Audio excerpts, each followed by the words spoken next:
the political side of it, and then there's the real story. There's a lot to unpack right there. Wasn't quite the interview I thought that was going to be. There's a reason for it. This will be officially my favorite podcast I've ever done.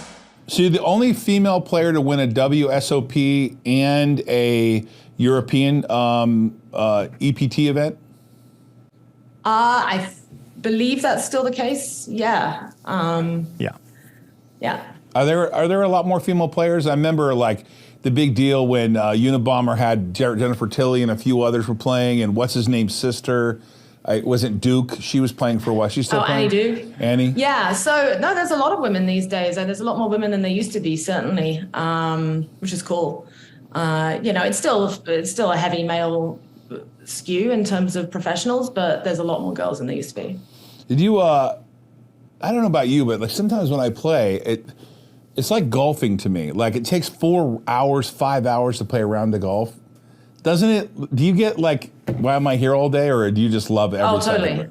Yeah, I mean, if things aren't going well, it can be you're just sort of sitting there twiddling your thumbs, or losing hand after hand, and you're like, what am I doing with my life? Like that can definitely be the feeling. But then when it's going really well, it's the best feeling in the world. So, do you prefer cash games or actual tournaments?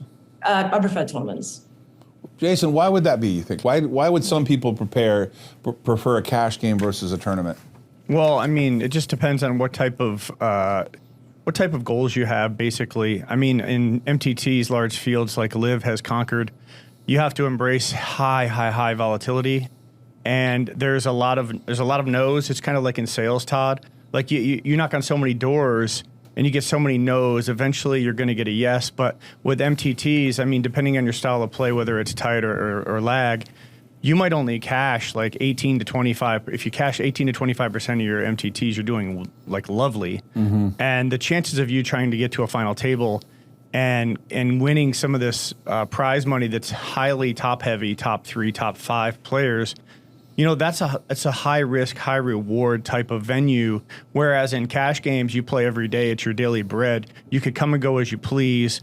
Like in Florida, I would play, primarily cash games just because I got instant gratification. Or if I lost a hand in a cash game, I could simply reload. Oh, that would make sense with you on the instant gratification thing. Yeah. That makes sense to me. So tournaments, you can re-enter, which is a different, that's a whole different game theory type of thing. But, if you bust in a tournament like the main event, it's a freeze out. You get one shot, like just what just happened, then you're out. And that's like the saddest day of the year. Oh, yeah, that would suck. Liv, how did you decide you wanted to play poker? I know you came from part of England, a Canterbury Tales guy. You came from an interesting part of England, but I'm curious as to what got you into playing poker. I was 21. I just graduated.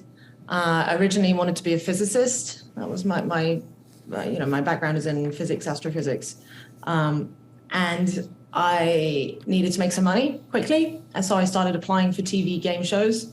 And it was on one of those game shows that I first learned how to play poker.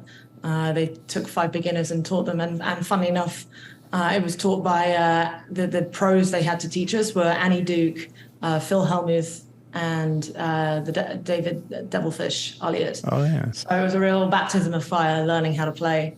First time on TV as well. I mean, this was back in 2005.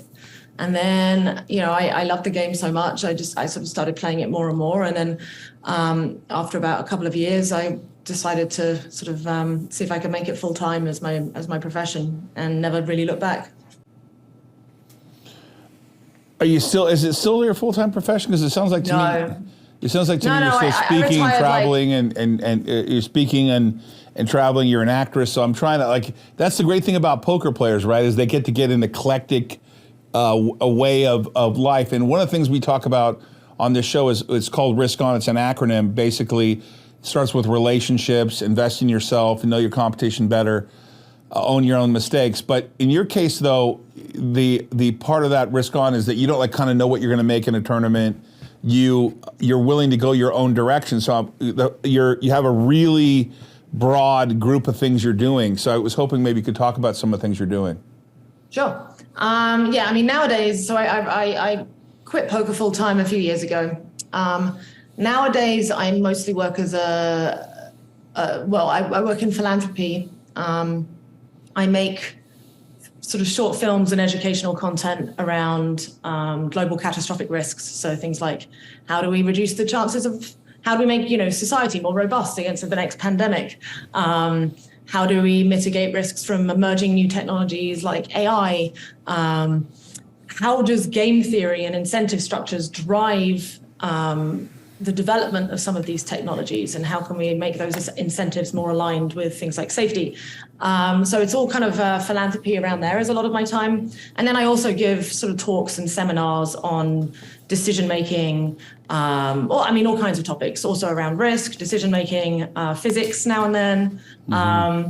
So yeah, a bunch of things. And then I just launched a podcast myself called the Win-Win Podcast, which is like exploring the topic of competition and risk as well, and all of those cool things. We'll for sure put up a link to your Win-Win Podcast. I love the fact you have a physics background. I'm always fascinated with people that have a physics background because they have a more sort of logical way of thinking of things. I think it's kind of the first principle concept that everything starts with first principle. I'm curious as to, it's a very eclectic background: physics, astronomy, astrophysics, University of Manchester. I happen to love Manchester, by the way.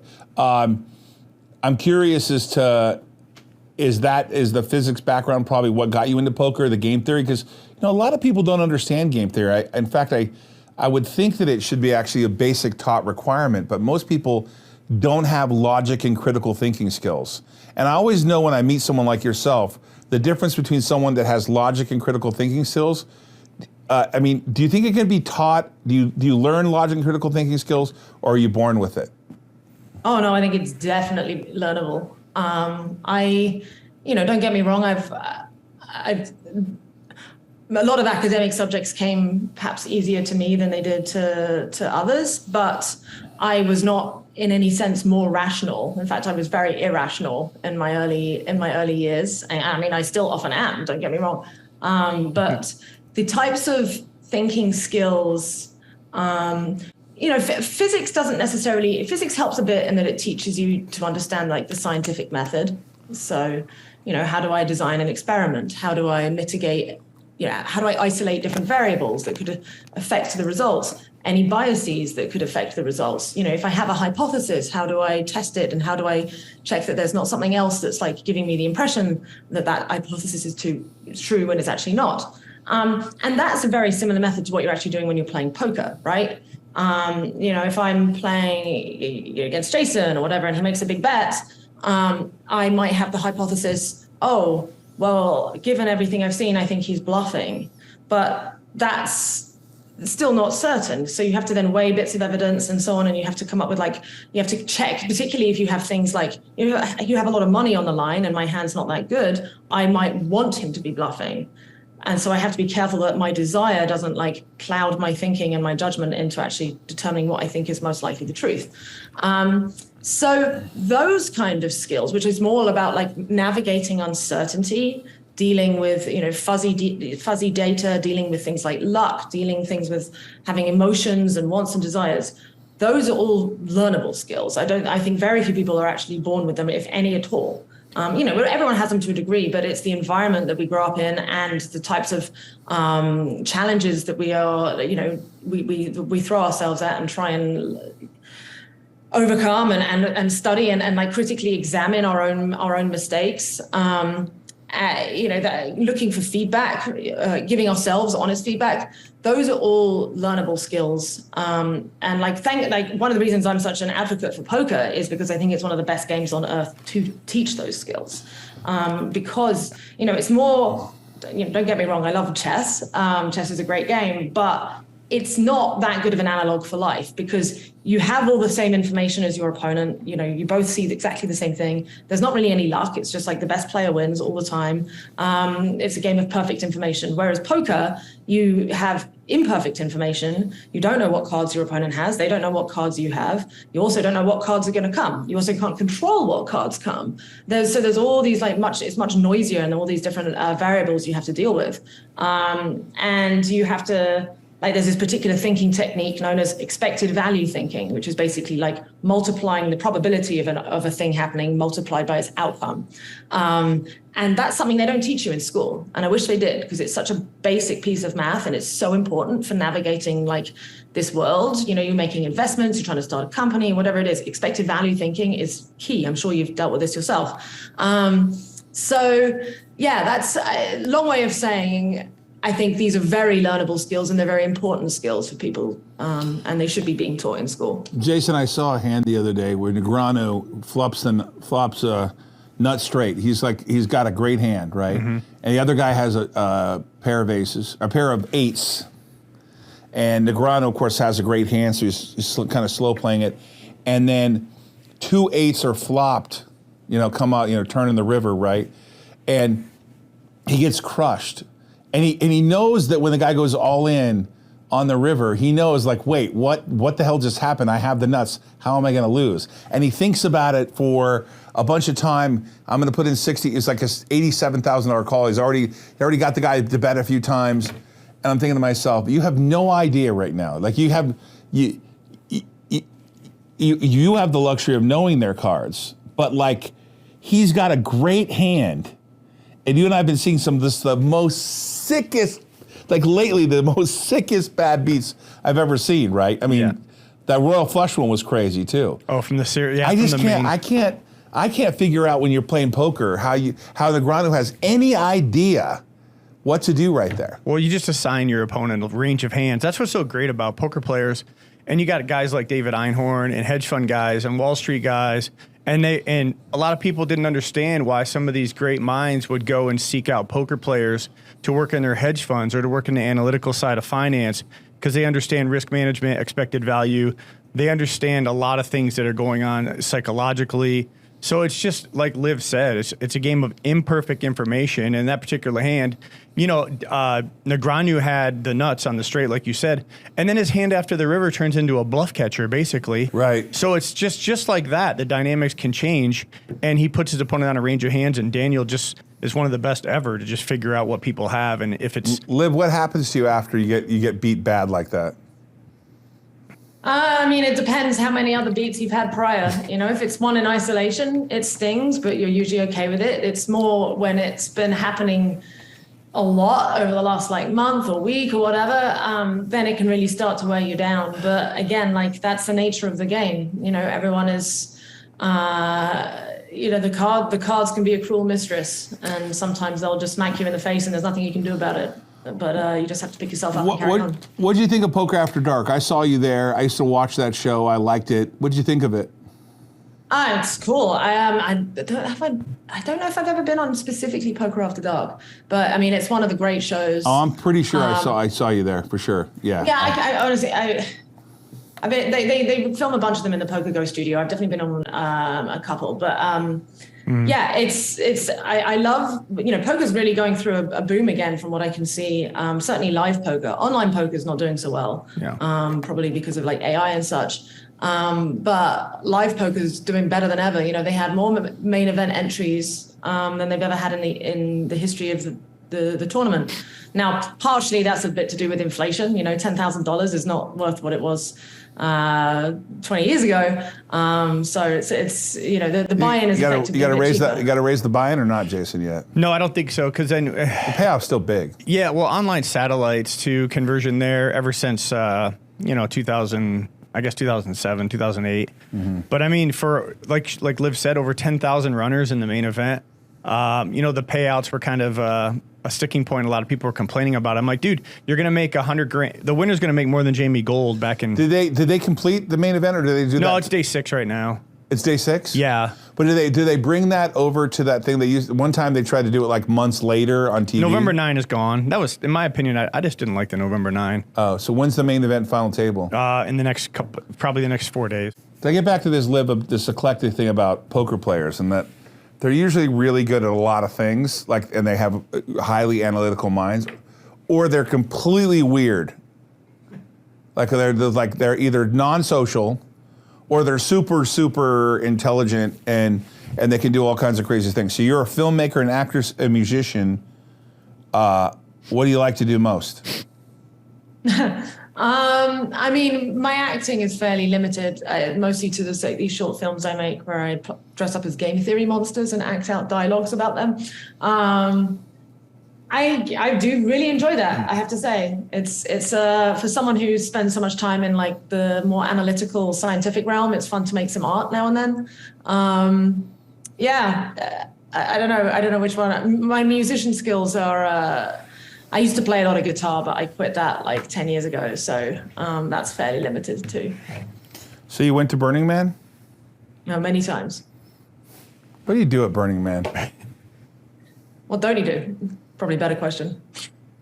Well, I mean, I've never been. I know a lot of people that go. Why do you go?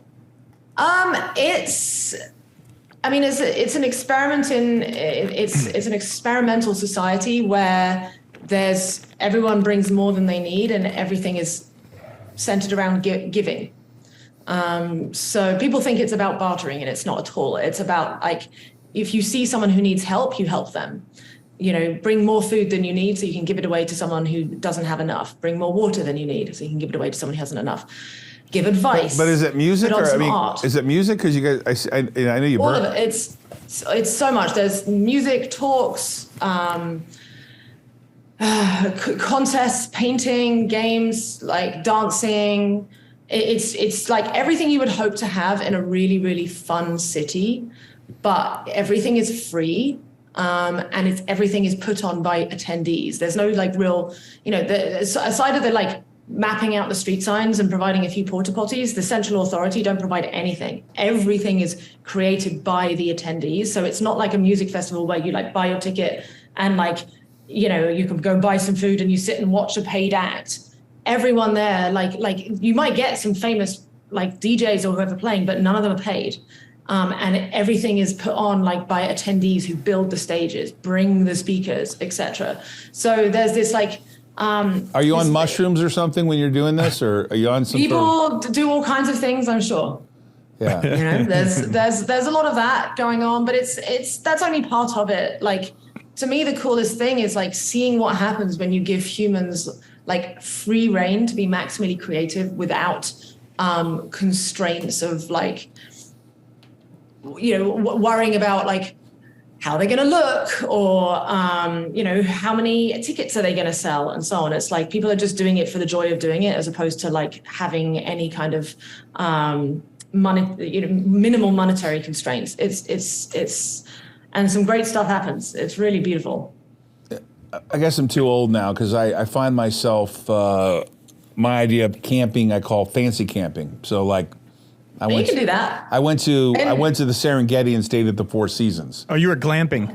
Well, you call that glamp? I don't know if that was glamping. It's probably more than that. I mean, you can take an RV. You don't have to be uncomfortable. You can make it as comfortable for yourself if you want to. If you have the resources to, you definitely can. And that's, I think, fine. And you're certainly not too old. I took my parents a few years ago. Really? They had the time of their lives. Absolute time of their lives. What do you think of Austin? What do you think of Austin, Texas? Is that still a growing and eclectic group of people? Like, is it one big Burning Man city? It's close to it, I have to say. It's definitely got some of that ethos, which is what I think I love.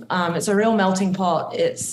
People are really, just very live and let live. But also they're also trying to build stuff as well. They're not just like, they're not like just complete like lay back, not do anything.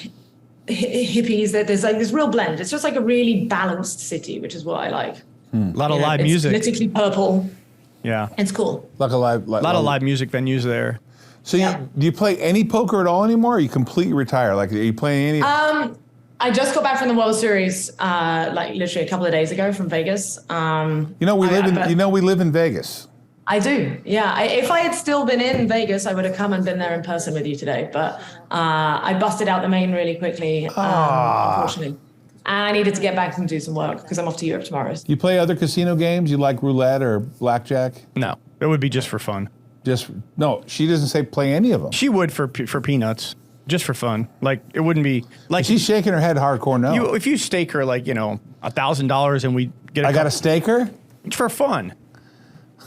We play like I think she's literally saying I don't do it at all. I don't play him.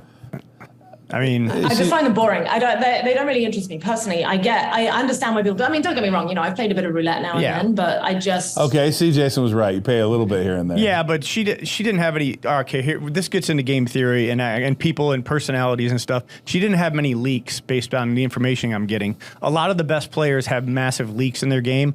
They'll print money in MTTs, massive scores, and then they'll just dust it off at like random Major League Baseball games, $5,000 a game, like. Just horrible leaks. So obviously Liv doesn't have that. So, Liv, what's your? I mean, I look at your background.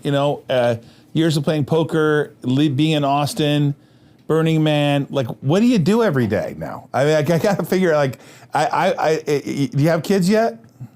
No, not yet. Okay, so what do you do every day? Because someone who's not playing poker anymore, and acting and teaching and podcasting, what gets you excited now?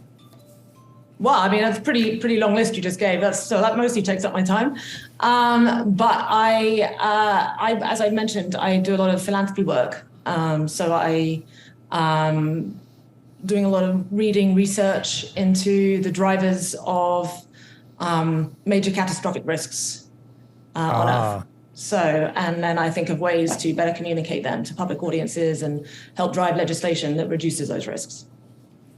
Okay, so this is the highly intelligent part, right? No, this is the part where I'm a PhD, but I play poker. Well, no, I'm sure that she spent a lot of time on the most recent pandemic and reflecting back on what did go right and what did go wrong, and how the government's response and the overall sentiment of its response and the scientific side of it.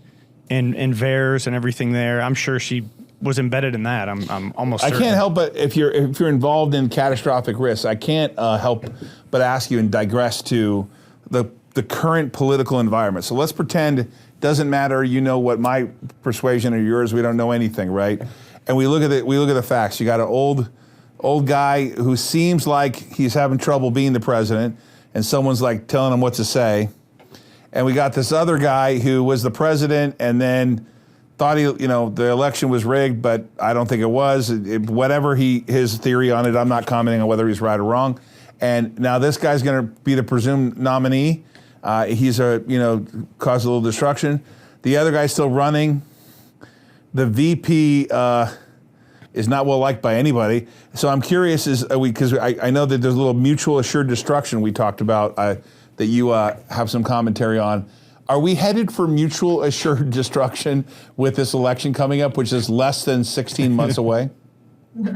I mean, I hope not, but it's not trending well. I think it's fair to say that like America is in the midst of a civil war. It's just not a physical war, fortunately, and let's hope it stays that way. It's more ideological and it's fought through the internet. And part of the reason why this is happening, it's not the whole reason, I think there have been rumblings of polarization, when you end up with a two-party system, it tends to sort of act like, you can imagine it like two magnets drawing people in. If people don't have a third option or more options to go to, it's going to naturally become more and more polarized. But with the advent of social media, and also the more accessibility for more and more like small media companies to emerge, it's increased the amount of competition and pressure on the old legacy media companies. And unfortunately, that starts to incentivize the news reporters, journalists, and so on, to basically start pandering to their audiences more and more. So it creates this kind of vicious cycle where, we've got a slightly Democrat-leaning audience. Well, they respond better if we feed them stuff that makes them slightly angry. So we're going to do more of that, and it just keeps getting more and more. Because the thing is that the whole, if you think of the whole media industry, what it's really, in an ideal world, it's optimizing for truth and somewhat entertainment. But actually what its real metric is like how many eyeballs can they get on their content. And the most effective way of getting eyeballs, unfortunately, is usually anger. Anger is the most useful emotion at driving engagement. And so the companies, the journalists and so on, including the social media companies, including individual social media users to an extent, are incentivized to find the most rage-triggering news stories and content, particularly about the other side, about the perceived enemy that they can. And so it's this vicious cycle where it's making everyone think the other side are more and more crazy than they actually are. So it creates this perception gap. And that's a large part of what's driving polarization. And it's, I think, a really, really big problem. Because, we're in a time when actually we need society to come together. We've got all these big collective action problems like pandemics, hostile foreign powers, that might be slowly overtaking the US. What else? AI, climate change. These are all problems that we actually kind of need to cooperate on and coordinate on. And that's very hard when you've got a completely fractured society. The US was arguably one of the cultural leaders of the world. And if the US can't even love itself and it's tearing itself apart, bickering, then, it's it reminds me a bit of Game of Thrones, that classic meme. I don't know if you've seen Game of Thrones, but it's they're all arguing about who becomes the king and bickering over the throne, while meanwhile there's this army of the dead coming from the north that no one even believes is there. And it's they're too busy fighting amongst themselves. They don't notice the real big enemy, which is in our case, many of these other big sort of global problems. So that's a long-winded answer to say, yes, I do think it is a big problem. And I think it's a big driving factor to a lot of the problems we're seeing today. So you know your cards, Biden and Trump. What do you think happens? I don't know. I mean, so the incumbent usually wins, right? I mean, I'm not that well versed on historical US election history, but the incumbent usually wins. At the same time, this incumbent is not particularly popular for various reasons. I can't say that Trump, I think, would be especially popular either. If they could find, if the Republicans could find a very charismatic, younger, and also just more straight speaking. Well, honestly, if either party can find a truly straight speaking candidate, people are so hungry for that. I think that would be the winning recipe. And a candidate that's basically willing to, that understands the screwed up nature of the game and is willing to actually just speak straight with people. And particularly on some of these hot culture wars topics, how do we, how do we deal with racial issues in America? How do we deal with all these gender issues, et cetera? These are hot, abortion, et cetera. They're all hot topics because there truly are valid arguments from both directions, and hence they're controversial. And what I would like to see in a politician personally is someone who can just look people in the eye and say, honestly, I don't know the answer to this. This is really, really tough. It's a really, really tough problem. That to me would signal actually a politician who's A, smart, and B, speaking the truth. And I think if either side go and find themselves someone like that, then they are a huge favorite, because there's actually the vast majority of Americans are sick of this shit and they want to see someone who's actually sane and not just going to pander to the whatever the party line is. I have a friend from England. I was just with him at dinner last night. He said his connection when he lived in the United States was the royal family, because everyone was fascinated with the royal family, etc. And since you recently moved from England, speaking of mutually assured destruction, I'm curious as to your thoughts about the Meghan Markle thing, the whole thing. Since you're also in entertainment, I've been reading about it recently, and she wanted to be in entertainment, wanted to be an actress. She marries the prince. Then suddenly she gets herself back here, has a production company, a podcast. That's all not working with Netflix. It's not working with Spotify.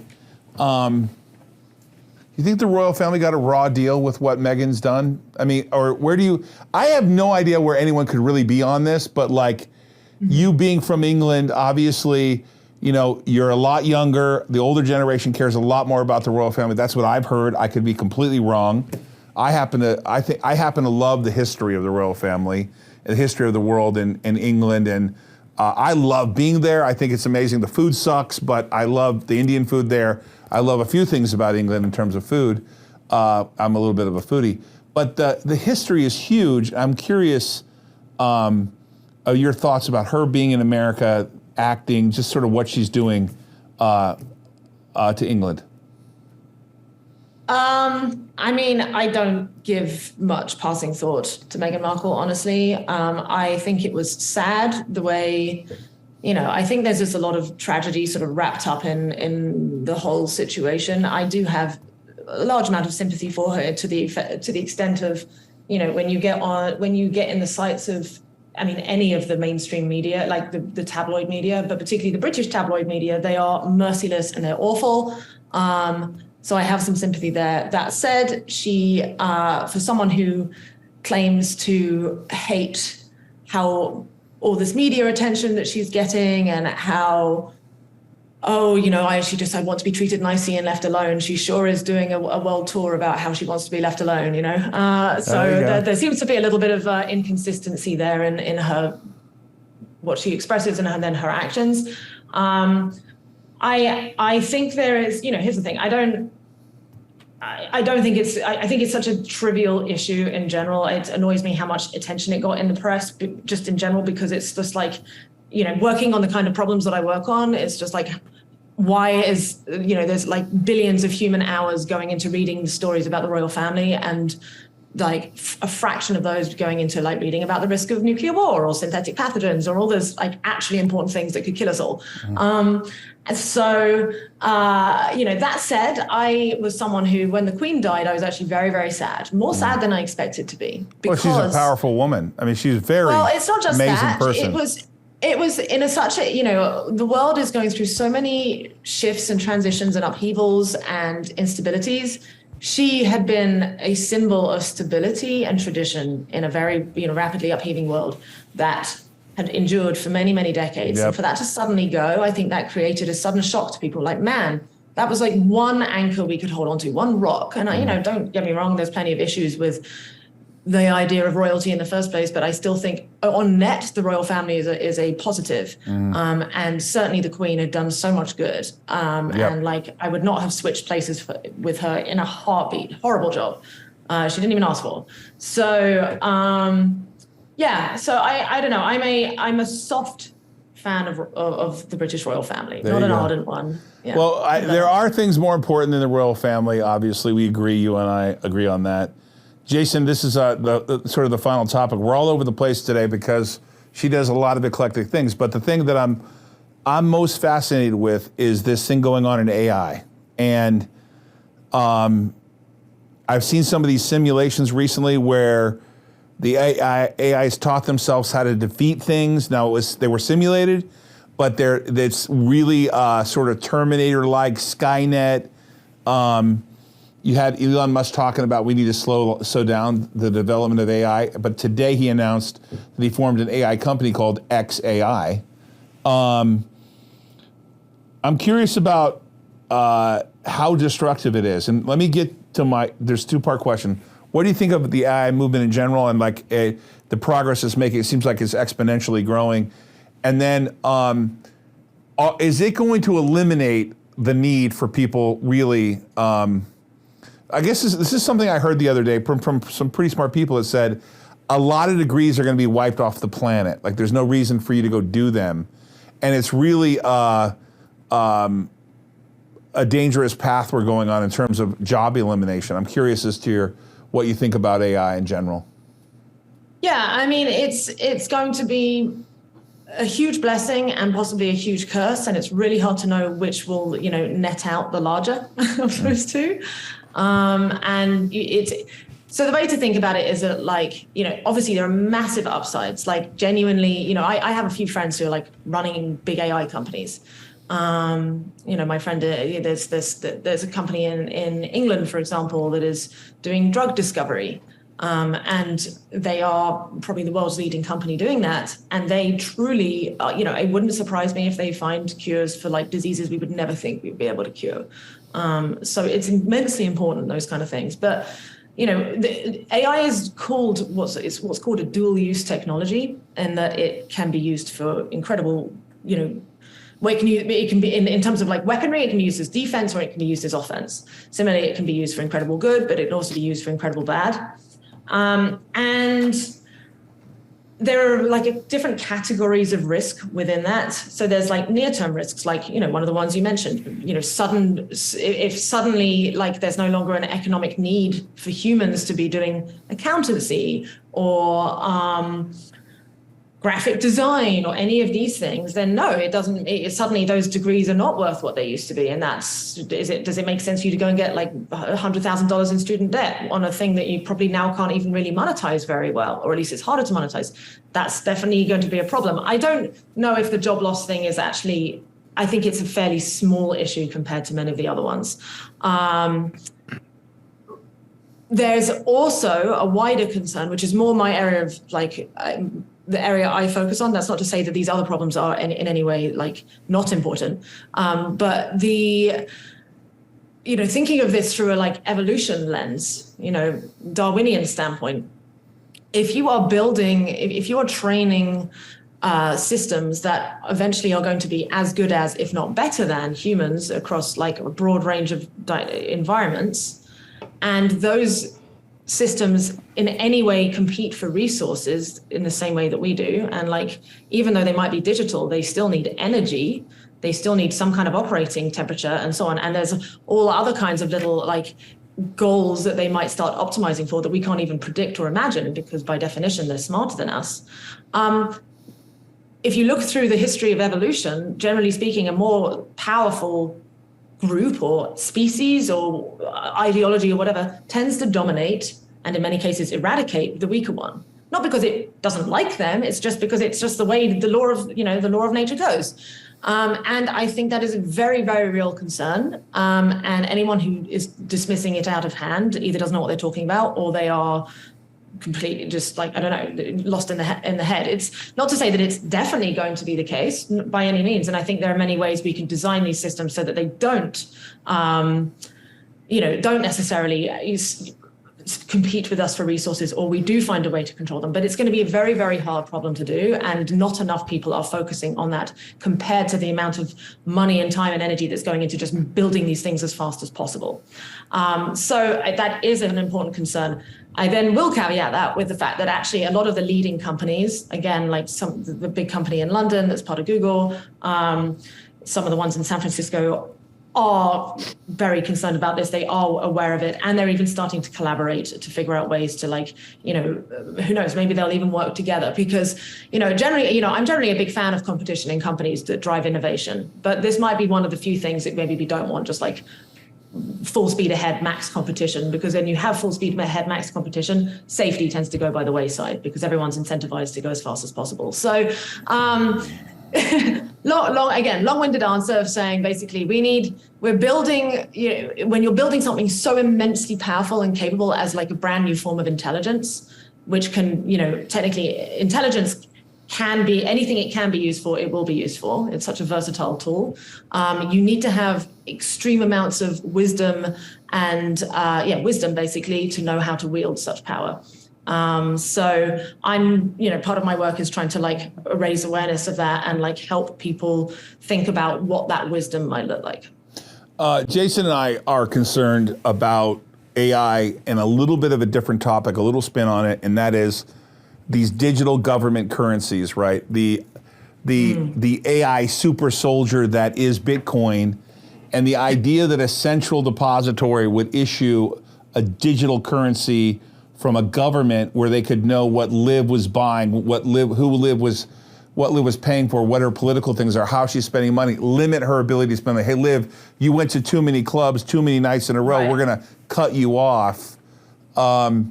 Jason, much centralized control. Jason, absolutely. Jason, how worried are you about centralized control? I mean, this is the part that's freaking me out about it is I think that there's a whole group of people that thinks it's fine. As Ronald Reagan said, "I'm the government. I'm here to help you." Those are the scariest words around. Now, there are great things the government does. Don't get me wrong. I want the government to create defense. I want them to create laws we can follow. But the idea that AI, along with the digitalization of assets, it seems like we're going back down to this thesis I read a little bit about mutual assured destruction. Jason, you have any thoughts on this you want to talk to her about? No, I'm just a firm believer in limited government. Government has a role. national defense is obviously one of them. But I mean, it's just a central bank digital currency or the FedNow coin.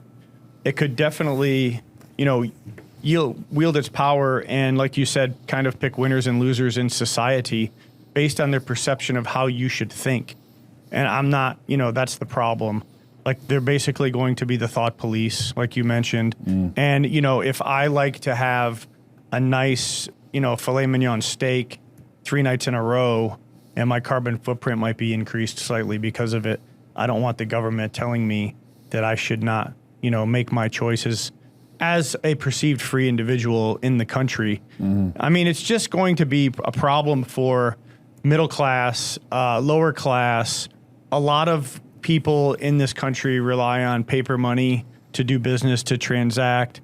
I think it will particularly attack those individuals as well. And, Bitcoin being decentralized, not able to be diluted, 21 million Bitcoin will be, fully diluted as from that standpoint. I just think that the inflationary problem, too, with digital currency, and they're already creating money out of thin air now. Sure. So now it's just really technically, I mean, there's not that much paper money in the world, actually, either. But I think, Liv, we went a long ways to ask you, what do you think of Bitcoin? I like the idea of it in principle, for sure. I'm also, this is the thing with the kind of work I do, which is looking at these big distributed risks. In some ways, those call for you need some kind of centralized coordination mechanism and able to make sure that bad actors don't do terrible things. But the flip side of that is that then it makes you vulnerable to centralized tyranny, which is, particularly in a world where you might have very powerful AI, arguably even worse, And so it's like, how do we find a third option that minimizes both those risks and uses the best bits of both centralized coordination and decentralized freedom? I want to see a world where we maximize both. And that's what I think everyone needs to be thinking about. So anyone who's all out in one direction, again, isn't thinking about the problem sufficiently, with sufficient complexity. So I understand from my producer, there's a favorite book you have on AI. Is it called Novacene? Yeah. Novacene. It was written by this incredible polymath genius scientist man called James Lovelock, who sadly died recently. He was over 100, but he wrote this recently. He was about 98 years old. And it's just a beautiful short exploration of what he thinks the world is transitioning into, which is essentially we are creating essentially a new species. He thinks there will be some form of AI, some form of artificial intelligence that may well come to dominate Earth and go on and expand through the universe. And it's an exploration of that. I'm not saying I subscribe or believe that, but the way he explores it and the way it manages to partake, it gives so much of his wisdom that he's accumulated through his 100 years of being, a leading scientist and just general visionary and thinker. It's a really rare read that I recommend everyone read. But it's also like fighting for humanity too. So I recommend it. If you go to my text message and text me that you saw this podcast, just put in Liv, Liv.